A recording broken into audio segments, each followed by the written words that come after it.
তেলের মধ্যে কালো জিরে ফোড়ন দিয়ে তার মধ্যে আলু উচ্ছেটা এখানে এরকম করে কেটে নিয়েছি। এর মধ্যে দিয়েছি কাঁচা লঙ্কা চিড়ে দিয়েছি, আর সামান্য একটু জিরে গুঁড়ো, লবণ, হলুদ দিয়ে ভেজে নিয়েছি। একটুখানি হালকা হালকা আছে, একটুখানি ভালো করে ভেজে নেব, কষিয়ে নেব।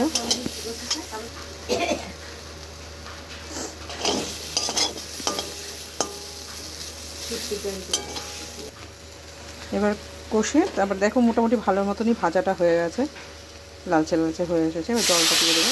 এটা কী বলতো, শুধুমাত্র একটু ঝোল, মানে গরমকালের জন্য খুবই ভালো, আমার তো খুবই ভালো লাগে, সবারই খুবই পছন্দের।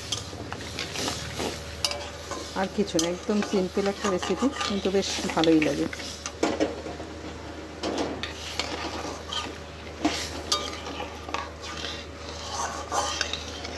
এবার একটু ঢাকা দিয়ে দেবো যাতে সবজিটা সেদ্ধ হয়।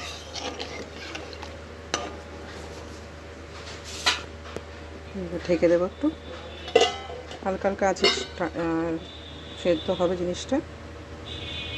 প্রথমে একটু বাড়িয়ে দিলাম, তারপর কমিয়ে দেবো। চেক করে নিই কীরকম হলো। এখন আমি আঁচটা কমিয়ে দিয়েছি, মোটামুটি আরেকটু হবে, দেখে নিই। হয়ে গেছে মোটামুটি, এবার নামিয়ে দেবো। মোটামুটি রেডি, এবার সার্ভ করা যাবে।